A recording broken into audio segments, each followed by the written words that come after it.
తాకట్లో ఉన్న బంగారాన్ని విడిపించి ఆ రోజున మార్కెట్ ధర కట్టి మిగిలిన డబ్బును మీకు అందిస్తుంది కొమ్మూరి గోల్డ్.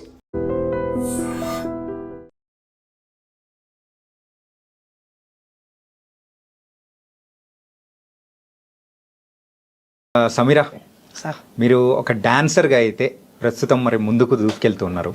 అవును సార్. సో అది కాకుండా ఏంటంటే ఒక డాక్టరేట్ సాధించడం అనేది కూడా చాలా కష్టం. సో మీరు ఆ డాక్టరేట్ అనేది కూడా సాధించుకొని ఎంతో మందికి ఆదర్శంగా కూడా ముందుకెళ్తున్నారు. అవును సార్. అది ఎలా సాధ్యం? చెక్క భజన నుంచి సార్. నేను చెక్క భజన అంటే నా ప్రాణం సార్.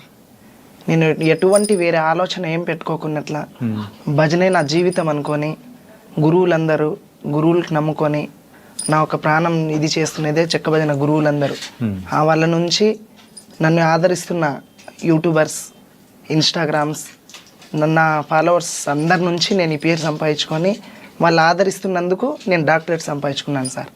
కేవలం ఒక డాక్టరేట్ అంటే పర్లేదు, కానీ సో 2 డాక్టరేట్లు, అది కూడా ఏంటంటే ఊరికే ఎవరికి పడితే వాళ్ళకి డాక్టరేట్ అనేది కూడా ఇవ్వరు. మీరు ఆ కళారంగానికి చేస్తున్న సేవను దాని తగ్గట్టు కూడా ఇచ్చారు. అండ్ ప్రస్తుతం అయితే సో మీ వీడియోస్ కానీ ఇవన్నీ మేము చూస్తూ ఉంటాం. సో మీరు ఒక ట్రాన్స్జెండర్గా తర్వాత మారిన తర్వాత అయినా కానీ సో ఈ రంగంలోకి మెయిన్గా ఒక డాన్సర్గా రావడానికి గల రీజన్స్ ఏంటి? ఇట్లా మేము పల్లెటూరులో పుట్టినాం సార్. ఏ ఊరమ్మా? మాది గుత్తి పక్కన విలేజ్ గుండాల తాండా సార్. గుండాల తాండా, ఎర్రగుడి గుండాల తాండా. ఓకే. అట్లా ప్రోగ్రామ్స్ ఉండే చెక్క భజన, అట్లా అక్కడ ప్రోగ్రామ్స్ మేము చూసేకపోయి పలాని డాన్సర్గా మేము తయారు కావాలి, ఇదే ఎట్లా ఉండాలి, నేను డాన్సరే కావాలనే పట్టుబడి నేను ఆ ప్రోగ్రామ్ చూసి నేను కూడా ఇట్లా ఇంతమంది జనాల్లో నేను కూడా కనబడాలి కదా అనే పట్టుతో నేను ప్రోగ్రామ్ నేర్చుకున్నాను సార్. కానీ ఎప్పుడైనా కానీ ఒక కళారంగం వైపు వెళ్తున్నాము అంటే తల్లిదండ్రులు ఖచ్చితంగా ఎందుకు మనకెందుకు, యూజువల్గా అయితే మా పల్లెటూర్లలో కానీ టౌన్లలో ఉన్న తల్లిదండ్రులు ఎలా ఉంటారు, వాళ్ళ ఆలోచన విధానం వేరుగా ఉంటుంది.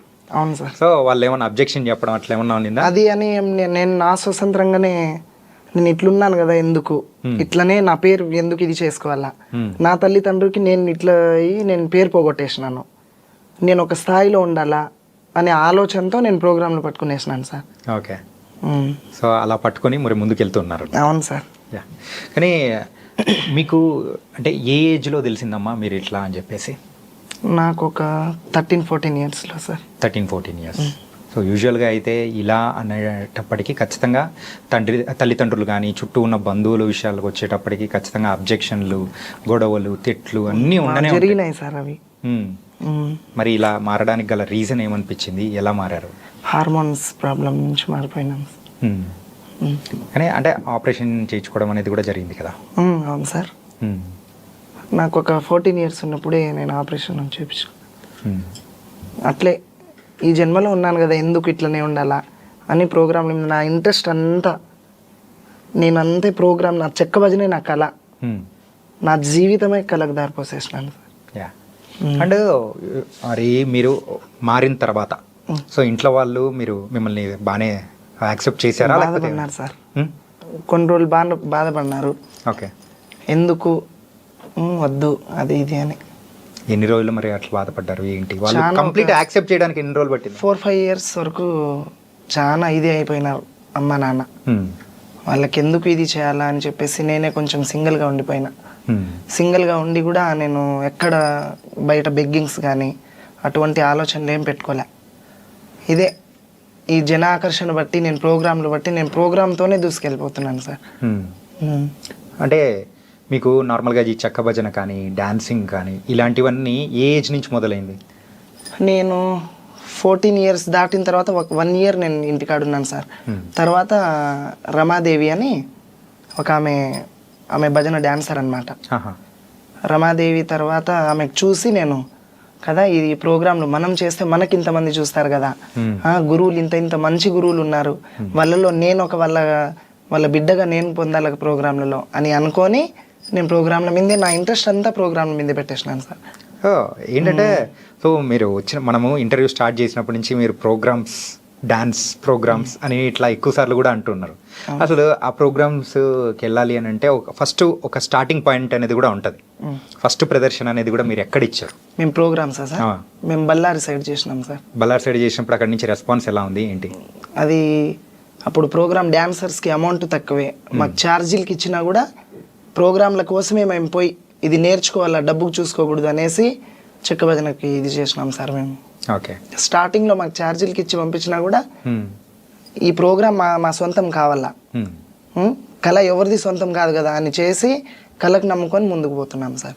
కానీ ఓన్లీ ఛార్జీలకు ఇచ్చారంటే మరి తినడానికి మరి అయితే సర్వైవ్ ఏదో నా జీవితం నేను అట్లానే గడుపుకుంటా నేను ప్రోగ్రాంల కోసమే ఇది చేసినాను సార్. అది ఆ టైంలో మీకు హెల్ప్ చేయడాలు ఎవరైనా హెల్ప్ చేసిన వాళ్ళు ఎవరైనా ఉన్నారా? ఇప్పుడు మామూలుగా చెక్క భజన గురువులే ఉన్నారు. గురువుల నుంచే మేము బ్రతుకుతున్నదే చెక్క భజన గురువుల నుంచి సార్. మాకు ఎటువంటి మేము ఎక్కడ ఏం పనికి వెళ్ళలేము, ఎక్కడ పోలేము. మేము చెక్క భజన గురువుల నుంచే మేము డాన్సర్స్గా అయి మేము బ్రతుకుంటున్నాం సార్. ఏది ఉన్నా మంచి చెడు ఉన్నా మేము చెక్క భజన ఫీల్డ్ నుంచే వాళ్ళ గురువుల నుంచే మేము బతుకుంటున్నాం సార్. ఓకే. యూజువల్గా అయితే చెక్క భజన అంటే మన రాయలసీమ సైడ్ కానీ అటు సైడ్ కానీ ఎక్కువ చూసామంటే పూర్వకాలం నుంచి ఎప్పటి నుంచో మనం చూస్తుంటాం చెక్క భజన అనేది ఫేమస్. కాకపోతే రాను రాను ఆ కళ అనేది తగ్గిపోతూ వస్తుంది. అవును సార్. సో ఎందుకు ఆ కళ అనేది తగ్గిపోతూ వస్తుంది అంటారు? అది చెక్క భజన నుంచి ఇప్పుడు కోలాటాలు అయినాయి సార్. కోలాటం నుంచి అది డ్రామాలు అవి ఇవి అవుతున్నాయి కదా. ఎక్కడో మారుమూల పల్లెటూర్లలో ఉంది చెక్క భజన. ఎన్ని ప్రోగ్రామ్స్ ఉన్నా చెక్క భజన అంత ఆనందం ఎక్కడ ఉండదు సార్. అది మా పట్టు. చెక్క భజనలో ఇంత ఇది ఉన్నారా, ఇంతమంది చూస్తున్నారు కదా మమ్మల్ని, మేము ఈ స్టేజ్లోనే ఎందుకు ఉండాలా, ఇప్పుడు పల్లెటూర్లలోనే ఎందుకు ఉండాలా అని యూట్యూబ్ ఛానల్ క్రియేట్ చేసినాం సార్ మేము. ఓకే. యూట్యూబ్ ఛానల్ క్రియేట్ చేసి 1కి 2 ఛానల్ క్రియేట్ చేసినాం. మాకు చాలా మంది ఫాలోవర్స్ సబ్స్క్రైబ్ చాలా మంది ఉంటే ఇంతనే చూస్తున్నారు కదా మనం పై స్థాయికి పోవాలా అనే పట్టు ఉంది సార్ మాకు. ఓకే. కానీ మరి ఎవరో అంటే మరుగున పడిపోయిన కళ. అవును సార్. దాన్ని మళ్ళీ ఇప్పుడున్న వాళ్ళకి చూపిస్తూ ఉంటే వాళ్ళ దగ్గర నుంచి వస్తున్న కామెంట్స్ కానీ అంటే అప్రిసియేషన్స్ కానీ ఎలా అనిపిస్తుంది? అప్పుడు డాన్సర్స్ లేనప్పుడు కూడా చెక్క భజన అంటే అందరికీ తెలిసినది. డాన్సర్ ఉన్నప్పుడు ఇప్పుడు గురువులు మంచి మంచి గురువులు తయారైనారు, మంచి మంచి డాన్సర్స్ తయారైనారు. ఈ భజన పెడితే ఈ డాన్సర్స్ వస్తారు, ఊర్లలో ఇంత ఇది ఉంటుంది కదా, ఇంత ఎంకరేజ్మెంట్ ఉంటుంది వీళ్ళు వస్తే అన్నట్ల డాన్సర్కు విలువనే, ఒక గురువుకు విలువనే చెక్క భజన నుంచి. ఎన్నో ప్రోగ్రామ్స్ వచ్చినా వాళ్ళకి ఆలోచన వస్తుంది అనమాట, పలానా ఆ గురువుకు పిలిస్తే ఆ డాన్సర్ వస్తుంది, ఈ భజన సక్సెస్ అవుతుంది అన్నట్ల సార్. సో మొత్తానికి అయితే ఇప్పుడు సమీర ఎక్కడికైనా వెళ్ళి మరి ప్రోగ్రామ్ ఇస్తుందంటే ఎంతమంది జనాలు వస్తున్నారేంటి? అది మీరే చూస్తున్నారు కదా సార్. ఇంకా మేము చెప్పాలా? మా గొప్పలు మేము చెప్పుకునేది ఎందుకు సార్ చెప్పు? లేదు, కొన్నిసార్లు మనం చెప్పుకుంటేనే తెలియని వాళ్ళకి కూడా అర్థమవుతుంది. అదేం లేదు సార్. ఇప్పుడు మామూలుగా మేము ఇక్కడ కర్నూలు జిల్లా, కడప జిల్లా, నెల్లూరు, చిత్తూరు అదంతా ఆడినాము. ఇప్పుడు లాస్ట్లో ఎక్కువ కడప జిల్లాలో ఉన్నంత ప్రోగ్రామ్స్ ఎక్కడ లేవు అనమాట. ఓకే. రాయచోటి సైడు చాలా ప్రోగ్రామ్స్ ఉంటాయన్నమాట. 3-4 నెలలు కంటిన్యూ జాతరలు జరుగుతాయి సార్ అక్కడ. ఏమి లేని డాన్సర్, ఏం తినేకి లేని డాన్సర్ కూడా ఆ 3-4 నెలల్లో బాగానే సంపాదించుకొని బాగానే ఉండొచ్చు సార్. అన్ని ప్రోగ్రామ్స్ ఉంటాయి అక్కడ. అంత గౌరవంగా చూస్తారు గురువులు కూడా. ఒక డాన్సర్ వచ్చిందంటే వాళ్ళ తోబుట్టిన కూతురు లెక్క, వాళ్ళ చెల్లెల లెక్క చూసుకొని ఇది చేస్తారనమాట. ఏ ఏరియా గురువులైనా మేము బతుకుతున్నదే గురువుల నుంచి. మీరు నాకు అర్థమవుతుంది ఏంటంటే మీ గురువుల్ని మీరు ఎంత రెస్పెక్ట్ ఇస్తున్నారో దానికంటే మీ మాటల్లోనే అర్థమవుతుంది అనమాట. అండ్ అది కదమ్మా, ఏంటంటే యూజువల్గా చెక్క భజన కానీ ఏదైనా ఏ కళారంగం అనేది కూడా తీసుకున్నా కానీ సో మగవాళ్ళు ఆడవాళ్ళు అట్లా అని చెప్పేసి ఉంటుంది. కాకపోతే ఇలా మరి థర్డ్ జెండర్ వాళ్ళు వస్తున్నారు అని అంటే అలా లోపల ఉన్న వాళ్ళు కూడా మరి బాధ పెట్టిన విషయాలు కానీ ఇలాంటివన్నీ చాలా వరకు జరిగే ఉంటాయి కదా. మాకి అలాంటి బాధలు మాకు ఎప్పుడు మాకు చూపిలా. ఇప్పుడు మాకు పిలుస్తున్న వాళ్ళే కదా మాకు బాధ పెట్టాల్సింది. మాకు అట్లా చూడలే సార్. అందరికీ సరి సమానంగా చూసినారు వాళ్ళు.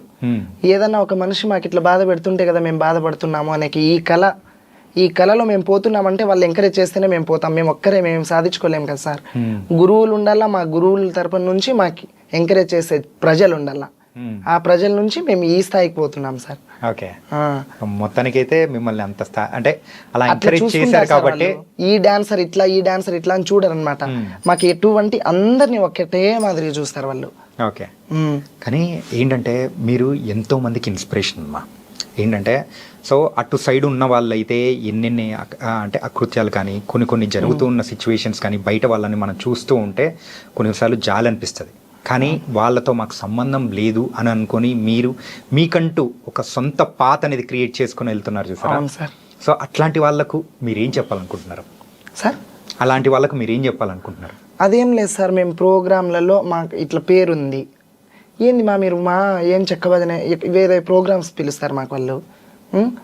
వేరే ప్రోగ్రామ్ పిలిస్తే మేమేమంటాము, ఏంది మీరు ఈ ప్రోగ్రాంలకే ఇది చేస్తారా, మీరు మామూలుగా డీజేకి వెళ్ళరా, మీరు పెళ్లి ప్రోగ్రాంలకు వెళ్ళరా, అట్లా ఇది చేసేటోళ్ళు ఉంటారు. ఇప్పుడు మంచోళ్ళు ఉంటారు, చెడ్డోళ్ళు ఉంటారు. జనాకర్షణ అంటే మనకు తెలియదేం లేదు. ఇప్పుడు మనం ఈ స్టేజ్లో ఉన్నామంటే మంచి చెడ్డ చూసుకొని వచ్చింటాం అనమాట. ఇప్పుడు వాళ్ళే ఇది చేస్తున్నారు, వాళ్ళు మమ్మల్ని హేళన చేస్తున్నారని మేము పట్టించుకోలేదు సార్ ఎప్పుడు కూడా. మాకి అందరితో పాటు సరి చూసుకుంటున్నారు, ప్రతి వాళ్ళకి కూడా మేము శిరస్సు ఉంచి నమస్కరిస్తున్నాం. ఎందుకు అని అంటే ఇట్లా సమీరా అంటే ఒక చిన్న పల్లెటూరులో పుట్టినాను సార్ నేను. ఇట్లా డాన్సర్ సమీరా అంటే నేను చాలా చిన్న పల్లెటూరులో పుట్టిన. అట్లా క్యాషో డోల్ మాస్టర్లు ఎక్కడో ప్రోగ్రాం పోతుంటే మాకెక్కడో కనిపించి, గుత్తిలో కనిపించి, ఇట్లా రండి మీరు ఆడపిల్లలకు ఉన్నారు ఎందుకు ఈ జీవితంలో అని చెప్పి మాకు తోలుకొని పోయి ఇదిగా చూసుకున్నారు సార్ వాళ్ళు. వాళ్ళ నుంచి మేమేం ఎటువంటి రిమార్క్ కాలే, వాళ్ళు మాకు రిమార్క్ చూడలే.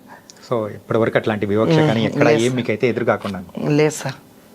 కానీ ఒక విషయం మీలో అదృష్టం ఏంటంటే, సో ఇలా వచ్చిన వాళ్ళు ఎవరైనా కానీ కొన్ని తప్పుడు మార్గాల్లో వెళ్ళిపోవడం కానీ, సో బయట అన్ని జరుగుతూ ఉన్నా కానీ అట్లా లేకోకుండా కానీ సో మీరు ముందుకు వెళ్తున్నారు చూసారా, దానికి మాత్రం నిజంగా అప్రిషియేట్ చేయాలమ్మా.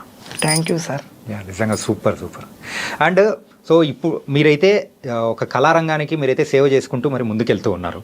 సో ఒక గోల్ అనేది ఉంటుంది. సో నేను ఎప్పటికైనా కానీ అలా నిలబడాలి, సో ఆ స్థాయిలో ఉండాలి అని చెప్పేసి పక్కా అనుకుంటారు. మీకు కూడా అదే అంటే ఒక గోల్ కానీ ఆ స్థాయిలో నిలబడాలని ఉంటుంది కదా, సో అది ఏంటి? ఆయన భిక్షు నాయక్ అని ఉన్నారు, మంగ్లీ మా అత్త కూతురు సార్, ఆమెకు తీసుకొచ్చిన ఆయన భిక్షు నాయక్. ఓ మంగ్లీ గారు మీ అత్త కూతురా? ఓకే.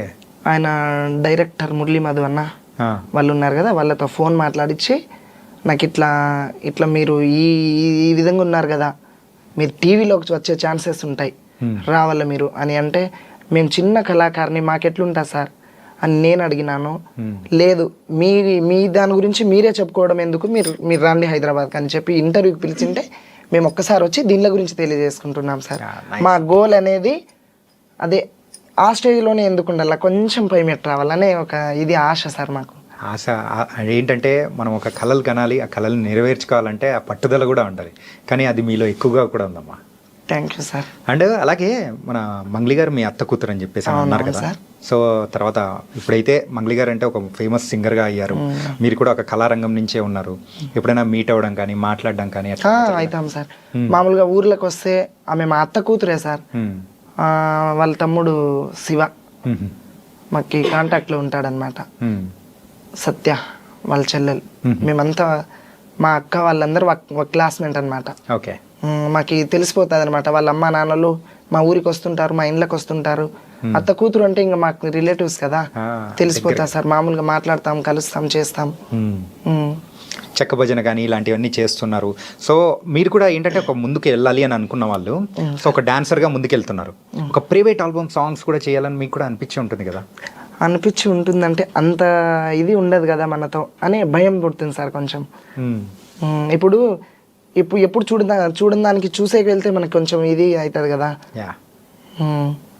సో ఏం లేదు, ఎందుకు అడుగుతున్నా అంటే ఆల్రెడీ మంచి సింగర్స్ మీ ఇళ్ళలోనే ఉన్నారు ఆల్రెడీ. మంగ్లీ గారు కానీ, సో వాళ్ళ చెల్లెలు సత్య గారు కానీ ఆల్రెడీ మంచి సాంగ్స్ పాడుతూ ముందుకు వెళ్తూ ఉన్నారు. మేము లంబాడి కదా సార్. అయితే ఉందమ్మా, సో ఒక కళారంగాన్ని ప్రోత్సహిస్తూ ముందుకెళ్తున్నప్పుడు అలా ఇలా అని ఏముండదమ్మా. సో ముందుకెళ్తూ ఉన్నారు హ్యాపీగా. ఏంటంటే సో మంగ్లీ గారితో కూడా ఒక సాంగ్ పాడిచ్చి కూడా మీరు డాన్స్ వేసి అట్లా ముందుకెళ్ళారంటే ఇంకా బాగుంటుందేమో అని కూడా అనిపించి అడుగుతున్నాను అనమాట. ఫ్యూచర్లో చేద్దాం సార్. యా, మనం అంత సక్సెస్, మన బతుకు బాగుంటే ఖచ్చితంగా సాధిద్దాం సార్. ఓకే. అండ్ మీకు డాక్టరేట్స్ అనేది కూడా వచ్చాయి. అండ్ సో ఒక డాక్టర్, మరి మీ పేరు ముందు కూడా ఒక డాక్టర్ అనేది కూడా పెట్టుకునేంత అర్హత అనేది కూడా సాధించుకున్నారు. సో మీరు ఏం చదువుకున్నారు? నేను 9th క్లాసే చదువుకున్నాను సార్. 9th class. ఎందుకు ఆపేశారు చదువు అనేది కూడా? ఏదో నాకు ఇంట్రెస్ట్ పుట్టలా, నా హార్మోన్స్ ప్రాబ్లం అయ్యి నేను అటు వెళ్ళిపోయినాను, కానీ చదువు అంటే నాకు ఇంట్రెస్ట్ లేదు సార్. ఓకే. చదువు అనేది ఇంట్రెస్ట్ లేకుండానే ఆపేసి ఈ కళారంగం అయిపోయిన తర్వాత. ఓకే, నైస్ మా. ఏంటంటే సో మీరు ఇంత చేస్తూ ముందుకెళ్తూ ఉన్నారు. అవును. సో కానీ ఏంటంటే ఆ డబ్బు విషయంగా పరంగా కూడా ఎక్కడో ఒక చోట మనకు పడిన బాధలు అనేది కూడా ఉంటాయి కదా ప్రోగ్రామ్స్ లేని టైంలో. అవును సార్. సో స్టార్టింగ్ మీ కెరియర్ స్టార్టింగ్లో కూడా సో డబ్బు లేకుండా ఇబ్బంది పడిన సందర్భాలు కానీ అట్లా ఏమైనా ఉన్నాయా? దండిగా ఉన్నాయి సార్. ప్రోగ్రాంలు జరగవు. ఇప్పుడు కరోనా టైంలోనే ఎక్కడ లేకోకుండా ఎట్లా కూర్చునేసినాం ఇంటికాడే, అవునా? బయటికి తిరిగే సిచ్యువేషన్లో లేము ఇప్పుడు మీకైనా మాకైనా. యా. ప్రోగ్రాంలు లేకోకున్న టైంలో నేను బయటికి ఎక్కడ పోలేదు సార్. మామూలుగా తల్లిదండ్రి మీదే ఆధారపడి బతికిన. తల్లిదండ్రినే చూసుకున్నారు సార్ ఆ టైంలో నాకు. నేను ఎటువంటి సమస్యల్లో అయినా చాలా పేదరికం నుంచి పుట్టి బయటకు వచ్చినాం సార్ మేము. ఓకే. మా తల్లి తండ్రి చాలా పేదవాళ్ళు. ఆ పేదరికం నుంచి వాళ్ళు ఏం చేసినారో, నేను ఇట్లా ఉన్నా కూడా ఇంటి మీదే పోయి కూర్చునేసిన, నేనేం చేసుకోలేకపోయినా బయటికి పోయి అని చెప్పేసి ఇంటికాడే కూర్చునేసిన. అమ్మ నాన్ననే చూసుకున్నారు సార్ నాకు ప్రతిదీ. కానీ ఇప్పుడు వాళ్ళని ఎవరు చూసుకుంటున్నారు? నేనే చూసుకుంటున్నాను. అంతే కదా. ఇప్పుడు మన దగ్గర లేని టైంలో మనకు గుర్తొచ్చేది తల్లిదండ్రులే. అవును సార్. అలాంటి టైంలో మనకు బాగున్నప్పుడు మనం చూసుకోవాల్సిన ఎవరిని వాళ్ళనే చూసుకుంటున్నా సార్. ఏదో నా అయిన కాటికి నేను కష్టపడి చూసుకుంటున్నా. యాజ్ ఎ డాన్సర్గా అయితే మీ కెరియర్ని మలుచుకొని మరి ముందుకెళ్తూ ఉన్నారు. కాకపోతే మనల్ని ఎంత ఆకాశానికి లేపే వాళ్ళు ఉంటారో టక్కున రాయితో కొట్టే వాళ్ళు కూడా ఉండే ఉంటారు, విమర్శించేవాళ్ళు. అవును సార్. సో అలాంటి విమర్శలు కొన్ని మనం విన్నప్పుడు కూడా బాధపడి అక్కడే ఆగిపోయిన సందర్భాలు కూడా ఉంటాయి. ఖచ్చితంగా ఉన్నాయి సార్. సో మీ లైఫ్లో కూడా అట్లాంటిది ఏమన్నా? మామూలుగా ఈ కళారంగంలోనే నా ముందు గొప్పలు చెప్పుకొని సమీర ఇట్లా, సమీర అంటే అట్లా, సమీర వస్తే ఇట్లా అని చెప్పి నేను వెళ్ళిన తర్వాత వాళ్ళతో ఒక మాట చెప్పి వాళ్ళు వచ్చి నా ముందర చెప్పి నేను ఏడ్చుకొని ఉన్న రోజులు, వాళ్ళ కోసం నేను ప్రోగ్రాంలు ఆపుకున్న రోజులు చాలా ఉన్నాయి సార్. ఆ ప్రోగ్రాంలలో నేను సింగిల్గా పోతే నన్ను హేళన చేసి నన్ను కించపరిచి వాళ్ళని ఇట్లా చేయాలా అట్లా చేయాలా అని వాళ్ళు మాట్లాడి నన్ను ఇది చేసిన రోజులు చాలా ఉన్నాయి సార్. అవి అయినా నేను దానిలోకి ఇది అనుకోకుండా చేసిన వాళ్ళు నా వాళ్ళే, చేయని వాళ్ళు నా వాళ్ళే అని అనుకొని అందరినీ నా వాళ్ళే అని అనుకొని ముందుకు పోతున్నాం సార్ మేము. కానీ ఎవరైనా కానీ ఎక్కడైనా ఆగిపోతుంటారు, కానీ మీరు ఆగిపోకుండా ముందుకు వెళ్ళడానికి ఎవరో ఒకరు వెన్ను తట్టి ప్రోత్సహించిన వాళ్ళు ఉంటారు కదా. ఇప్పుడు వాళ్ళని కొంచెం మనసులో పెట్టుకొని వాళ్ళతో మంచిగానే ఉండి మంచిని పక్కన పెట్టి మళ్ళీ గురువులు, ఒక్క గురువుకే కాదు కదా మేము పోయేది, ఎంతోమంది గురువులు, చెక్కబదిన గురువులు. మేము డాన్సర్స్ చాలా మంది ఉన్నాము, గురువులు ఎంతో. మేము డాన్సర్స్ ఒక 100 మంది ఉంటే 1000 మంది గురువులు ఉన్నారు సార్. ఇప్పుడు వాళ్ళు ఈ గురువుకి నేను పనికి రాకోకుంటే ఇంకో గురువు కన్నా పనికి వస్తా కదా. ఇప్పుడు వాళ్ళు ఏదో చెప్పి నన్ను ఆపేసినారు వాటికి, సరే అది బాగుంది, అక్కడే నేను ఆగిపోను కదా. నా జీవితం నేను ఏదో ఒక రకంగా ముందుకు సాగించుకోవాలి కదా సార్. మళ్ళీ నేను ఇట్లనే ఉండాలా అని చెప్పి అందరితో బాగుండి నేను ఈ మన ఏరియా కర్నూలు జిల్లా కొన్ని ఏళ్ళు అన్నాను. ఇప్పుడు ఒక 4-5 ఇయర్స్ నుంచి నేను కడప రాయచోటి సైడ్ ఆడుతున్నాను సార్. అక్కడ కంటిన్యూ ఒక గురువుకే పోతున్నా అనమాట నేను. మీరు స్టార్టింగ్ నుంచి గురువులు అని చెప్పేసి మీకు ఎక్కడున్నా కానీ సపోర్ట్ ఇచ్చారని చెప్పేసి అంటున్నారు. మరి అంత సపోర్ట్ ఇచ్చిన గురువులు ఎవరు, ఏంటి? ఇప్పుడు ఒక్కరు అని కాదు సార్, ఇప్పుడు అందరికీ నేను పనికొచ్చే డాన్సర్నే. డాన్సర్ అంటే ప్రతి ఒక్క గురువుకి పనికొచ్చేటోళ్ళే. అందరు గురువులు సపోర్ట్గా, మా కళాకారుల కుటుంబం చాలా ఒక తల్లి బిడ్డలుగా ఉంటాం సార్ మేము. ఒకరు ఏదైనా ఇబ్బంది వచ్చినా మేము అందరం ఒక గ్రూప్ అనేది ఉంటుంది మాకి. పలాని మనిషికి ఇబ్బంది ఉంది, పలాని మనిషి సిచ్యువేషన్లో ఉంది, ఆ మనిషికి మనం అందరం సహాయం చేసుకోవాలా అని చెప్పి మాట్లాడుకొని మేము డాన్సర్లు, మేము గురువులు అందరు చాలా మంది కలిసి మేము తోచిన కాటికి సహాయం చేసుకొని మేము అందరం ఒక తల్లి కుటుంబం లెక్క మేము గడుపుకుంటాం అనమాట. ఇప్పుడు పలానా ఒక మనిషి బాగలేదు, మంచంలో ఉన్నాడు అని అనుకో, ఆ మనిషితో పోయి మేమందరం కలిసి మేమందరం డిసైడ్ చేసుకుంటాం అనమాట. ఒకసారి పలానా మనిషి దగ్గర మనం పోవాలా అట్లా అని. నాకు ఏదైనా ఇబ్బంది ఉందనుకో నేను గ్రూప్లో పెడతా, నాకు ఈ పరిస్థితి నాకు బాగలేదు సార్ అని. అట్లాంటి రోజులు చాలా ఉన్నాయి, నాకు చాలా హెల్ప్ చేసిన రోజులు ఉన్నాయి సార్. నాకు ఈ గురువు సరిగ్గా చూడలేడు అని నేను చెప్పలే, ఏదో సమయం సందర్భం బట్టి ఇప్పుడు ఇట్లా జరుగుతున్నాయే తప్ప ఫస్ట్ నుంచి ఇట్లా లేదు సార్. చాలా ఒక ఐక్యమతంగా ఉండి మేము భలే బాగా ఉండిపోయినాం సార్ అందరం. ఓకే. కానీ ఇంతకు మీకు సమీరా అని పేరు ఎవరు పెట్టారు? సమీరా అని పేరు నా కళారంగంలో వచ్చిన పేరు సార్ అది. మరి అసలు పేరు? మామూలుగా నాకు సోనియా బాయ్ అని పెట్టినారు, మేము లంబాడి కదా, సోనియా బాయ్ అని పెట్టినారు. మామూలుగా సమీరా అని మా 3 అక్షరాల మీద పాటలు పాడతారనమాట. డోల్ మాస్టర్ రమేష్ అన్న అని ఆయన పెట్టిన పేరు ఇది. ఓకే. ఇట్లా రాంపల్లి సీను అన్న పాట పాడుతుంటే ఇట్లా సమీరా వచ్చింది సార్ అని చెప్పి వేరే పత్తికొండ సైడ్ విలేజ్లో అట్లా చెప్పి ఆయన పెట్టిన పేరు ఇది. ఓకే. ఈ పేరు నుంచే నాకు హ్యాపీనెస్ ఉంది సార్. ఇట్లా సమీరా అని అంటే ప్రతి ఒక్కరికి ఎక్కడ పోయినా, నువ్వు హైదరాబాద్, నువ్వు ఢిల్లీకి పోయినా నువ్వు డాన్సర్ సమీరా కదా అని అంటే నేను చాలా హ్యాపీగా ఫీల్ అయిపోతా సార్. ఆ పేరు మీదనే నేను చేసిన కష్టం కనబడదు అప్పుడు నాకు. ఏంటంటే సో ఒక కళాకారులుగా మనం ఉన్నందుకు సో ఎవరైనా కానీ చప్పట్లు కొట్టారంటే సో మనం పడిన కష్టం అన్ని మొత్తం అన్ని మర్చిపోతూ ఉంటాం. అవును, అదే కదా సార్. సో మరి చెక్క భజన గురించి మాట్లాడుకుందాం. చెప్పండి సార్. సో ఈ చెక్క భజన అనేది కూడా సో చాలా మంది వరకు తెలియదు. అవును సార్. సో అది ఎట్లా ఆడతారు, ఏంటి, దాని గురించి దాని హిస్టరీ ఏంటో కూడా చెప్పారంటే ప్రేక్షకులు ఉంటారు. హిస్టరీ అంటే సార్ అది మామూలుగా దేవుని కార్యక్రమంకి చెక్క భజన, లేకోకుంటే ఏదో కోలాటం అని పెడతారు. ఇప్పుడు కోలాటం పెడితే ఏముంటుంది, మామూలుగా ఆడపిల్లలతో జరుగుతుంది అనమాట, ఒక గురువు ఉండి డీజే కోలాటం. ఓకే. చెక్క భజనకు పెడితే ఏముంటుంది, ఒక గురువు ఓన్ వాయిస్తో పాటలు పాడి ఒకరు కాకుంటే ఇద్దరు డాన్సర్లకు పిలుచుకొని ఆయన ఒక్కడే చెక్క భజన గురువు, ఆయన ఓన్ కష్టంగా చేసి రాత్రంతా మామూలుగా నైట్ 9కి స్టార్ట్ అయితే పొద్దున 6, 7, 8 కూడా కావచ్చు సార్. ఆయన ఎంటర్టైన్మెంట్స్ చూపించి మైకులలో సొంతంగా పాట పాడి కష్టం చేసి చూపిస్తారు కనుక ఆ చెక్క భజన అంటే ప్రజల్లో ఇట్లా ఉంది కదా చెక్క భజన అంటే, ఒక మనిషి ఇట్లా స్వతంత్రంగా చూపిస్తాడు కదా, ఇవన్నీ మామూలుగా మైకులలో ఇది కాదు కదా అన్నట్ల చెక్క భజన నిరూపిస్తారు సార్. అంటే ఇప్పుడు ఈ చెక్క భజన చేసేటప్పుడు పాట కమ్ ఆట రెండు ఒకటేసారి చేస్తారు కదా? అవును సార్. సో నార్మల్గా మీరు కూడా అలాగే? అవునవును సార్. అమ్మా ఏంటంటే ఒక ట్రాన్స్జెండర్గా నార్మల్గా చాలా మంది కూడా బయట ఉన్నారు. అవును సార్. సో అలాంటి వాళ్ళని చూసినప్పుడు సో మీకు ఎవరికైనా కానీ మీ దగ్గరలో ఉన్న వాళ్ళు ఇట్లాంటి వాళ్ళు మీ దగ్గరకు వచ్చి నాకు కూడా ఏదైనా నేర్చుకోవాలని ఉంది ఇట్లా అని చెప్పేసి వచ్చినప్పుడు మీరు ఏం చెప్తారు? వాళ్ళ నుంచి ఉన్న వాళ్ళను బయటికి రావాలంటే ఏం చేయాలంటారు? మనం ఇదే జీవితంలో ఎందుకు నేను ఎంతో కష్టపడి నేను ముందుకు పోతున్నా, నీకు అదే ఇంట్రెస్ట్ ఉంటే నువ్వు రావచ్చు కదా అని వాళ్ళు నన్ను అడిగితే కంపల్సరీగా నువ్వు రా. నేను రా, నా కళ నాకేం సొంతంలే, నువ్వు వచ్చి ఈ కళ ఎవరిది సొంతం లేదమ్మా, ఇంట్రెస్ట్ ఉండాలి మనకి. ఆ ఇంట్రెస్ట్ని చూపించుకొని మనకి ఏదైనా కష్టం చేసి ప్రజలతో మనం ఇది చేసి అందరితో సంతోషంగా ఉండి నాకు ఒక్కదానికే కళ వద్దు, రండి మీరు కూడా.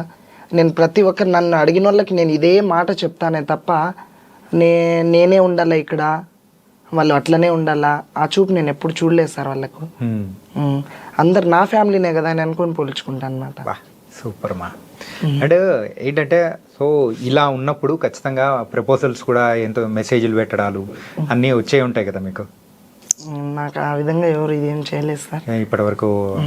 సో నన్ను ఒక డాన్సర్ లాగానే చూస్తారనమాట అందరూ. సో లైఫ్లో ముందుకు వెళ్ళాలంటే ఒక తోడు కావాలని ప్రతి ఒక్కరు కూడా కోరుకుంటూ ఉంటారు. అవును సార్. సో అట్లా మీకు కూడా తోడు కానీ అట్లా అనిపించిందా? అదేం లేదులే సార్. సో మామూలు తల్లి, తండ్రి, అన్న, తమ్ములు, ప్రోగ్రాంలలో ఉన్నాము, ప్రోగ్రాంలకు పోయిన గురువునే నాకు అన్ని అందాలుగా చూసుకుంటారు వాళ్ళే. అదే తోడు సార్ నాకు ఎటువంటిది ఏం వద్దు. ఓకే. సో మొత్తానికైతే సో మీ లైఫ్ని ఇలా లీడ్ చేసుకుంటూ కళలకే సో అంకితం చేయాలని చెప్పేసి అనుకుంటున్నారు అన్నమాట. అవును సార్. ఓకే.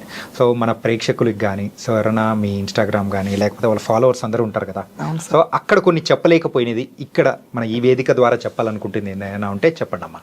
నన్ను వాళ్ళు ఇప్పుడు నేను మామూలుగా ఇన్స్టా లైవ్ పెడితే సడన్గా నాకు 1000 మంది 2000 మంది ఫాలోవర్స్ వచ్చేస్తారు. ఇట్లా ఎంతో మంది నన్ను యాడ్ చేయని అంటారు. ఆ ఇన్స్టా లైవ్లో వాళ్ళకి చూసి వాళ్ళు మాట్లాడే మాటలకి ఆ సంతోషం తట్టుకోక, ఇది కదా నేను పేరు సంపాదించుకునేది, ఇది కదా ఈ పేరుతోనే ఉండకూడదు, నాకు ఆ సంతోషం చాలు, బయట జనాల నుంచి నేను ఇంత ఉన్నాను కదా అనే ఆలోచనతో నాకు ఎంతో హ్యాపీనెస్గా ఫీల్ అయిపోతా సార్. నా నాకు ఇన్స్టా వల్లే కాదు, నా ఫేస్బుక్, నా ఇన్స్టా ఫ్యామిలీ, నా యూట్యూబర్స్ వాళ్ళందరి నుంచి నేను ఈ పేరు సంపాదించుకున్నాను. నేను ఒక్కదాన్నే కష్టం చేసి సంపాదిలా సార్. నన్ను వాళ్ళు ఆదరిస్తేనే నేను ముందుకు పోతాను. నేను ఎంత ఉన్నా కూడా నేను ఈడ ఆడదాన్ని ఇక్కడే ఆడుతుంటా, ఒకరు చూసి నన్ను వాళ్ళు ఇది చేస్తే ఎంకరేజ్ చేస్తేనే కదా సార్. అండ్ ఇప్పుడు మీ లైఫ్ ఏదైతే ఉందో సో ఈ సోషల్ మీడియాకి రాకముందు ఎలా ఉంది, వచ్చి మీరు దానిలోకి ఎంటర్ అయిన తర్వాత ఎలా ఉంది? ఈ ప్రోగ్రాంలు చేసి ఈ సోషల్ మీడియాలోకి వచ్చిన తర్వాతనే మా లైఫ్ చాలా బాగుంది సార్. అంతకుముందు మేము చాలా పేదరికంగా బతికినాం సార్. అంటే ఇప్పుడు ఈ సోషల్ మీడియా ద్వారా మీకు అంటే డబ్బులు సంపాదించుకునే మార్గాలు పెరిగాయంటారా లేకపోతే ఎలా? సోషల్ మీడియా నుంచే కాదు, మేము చేస్తున్న కష్టం నుంచి ఈ సోషల్ మీడియాతో మా పేరు పక్కకు పోయి ఈ స్టేజ్లోనే కాదు, ఈ జిల్లానే కాదు, ఇంకొక జిల్లాలో కూడా పలానా డ్యాన్సర్ రావాలా, ఈ ప్రోగ్రామ్ హైలైట్ ఉంటుంది, పలానా గురువే రావాలా. ఇప్పుడు మేము చేయాలంటే ఇట్లా రాయచోటి అశోక్ సమీరా ఉంటే ఈ ప్రోగ్రామ్ చాలా బాగుంటుందన్నమాట అని వాళ్ళు అడిగిన వాళ్ళ కాడపోయి వేరే వాళ్ళు చెప్పడం ఉంటుంది, చాలా ఉంటాయన్నమాట. అయినా అందరం ఒకటే అని కలిసికట్టుగా వెళ్ళిపోతాం ప్రోగ్రాంలలో మేము. ఓకే, మీరు ఇప్పటివరకు చేసిన ప్రదర్శనలలో మీకు బాగా హైలైట్ అనిపించింది, అరే నేను చేస్తున్నా కానీ ఇంతమంది వచ్చారా అని అనిపించిన ప్రోగ్రామ్ ఏదైనా ఉందా మీకు గుర్తుండిపోయే ప్రోగ్రామ్? అందరితో కలిసి మేము అందరితో ఒకేలా చేస్తాం సార్ ప్రోగ్రామ్.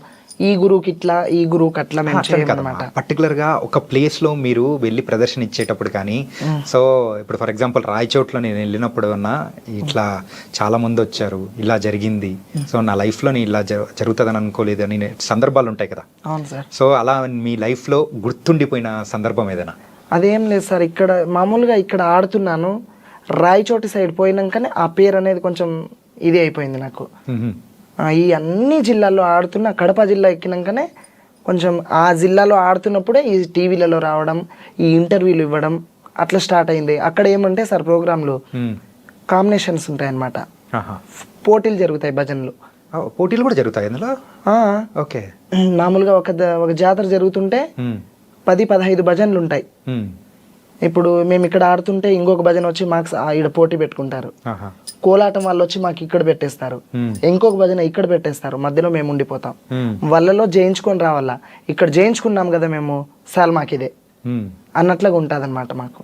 ఓకే, సో అట్లా జయించుకుంటూ కూడా ముందుకు వెళ్ళిపోతున్నారు అనమాట. అంటే భజనలలో కూడా ఇలా పోటీలు ఉంటాయని మాకు తెలియదు అనమాట. చాలా ఉంటాయి సార్, ఎంత పోటీగా ఆడినా కూడా మేము ప్రోగ్రామ్ అయిపోతే ప్రోగ్రామ్ వరకు ఎవరి ప్రోగ్రామ్ వాళ్ళు సక్సెస్ చేసుకోవాలనే ఉంటాం కదా.